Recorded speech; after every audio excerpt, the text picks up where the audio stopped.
l'origine, il y avait tout. Tout ce qui peut et ne peut être. Tout ce que l'on peut et ne peut ressentir.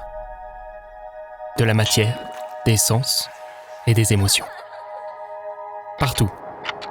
Tout le temps. Jamais. Nulle part. En ce temps-là, toutes les histoires étaient vécues et racontées au même moment. Les contradictions, antithèses et tout autre paradoxe vivaient en superposition. Toute chose était en discorde et harmonie. Bonne et mal. Toute idée sue et oubliée. Découverte et perdue. Partout. Tout le temps. Jamais. Nulle part. Seule régnait une conscience, unique, singulière et indivisible. Néanmoins, elle comprit que dans cet état absolu, rien ne pouvait réellement exister, car rien n'avait ni de début, ni de fin, ni de saveur, ni d'enjeu. Mais plus que tout, que sans existence, rien ne pouvait réellement avoir de sens. Et pour la première fois depuis toujours, elle ressentit un sentiment fini, qui n'avait ni opposé ni balance. Un vide. Non pas le néant dont elle était si familière, non. Le vide qui siège au sein même de ce qui est. Le manque de sens. Le game over de l'existence. Comme la rareté crée la valeur, elle réalisa que l'existence ne pouvait vraiment exister sans frontières. Elle commença ainsi par délimiter le temps,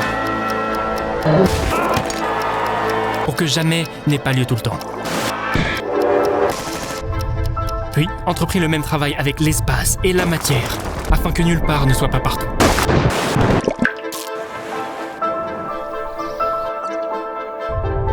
Enfin, elle délimita sa propre conscience, en la partageant en une infinité de parts, créant par ce fait un cycle d'histoires, de découvertes et de rencontres, et ce, afin de lui permettre de se redécouvrir encore et encore. Pour finir, comme une artiste signe son œuvre, elle laissa derrière elle des traces de son passage. Des indices, semblables à des souvenirs de cet état absolu, afin que chacun puisse se remémorer en temps voulu que tout est impermanent.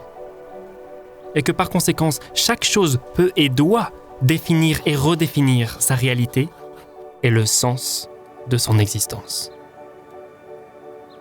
Où peut-on trouver ces indices, me demanderez-vous ? Eh bien, je pense que vous le savez déjà. Quelque part, de temps en temps, parfois, ici.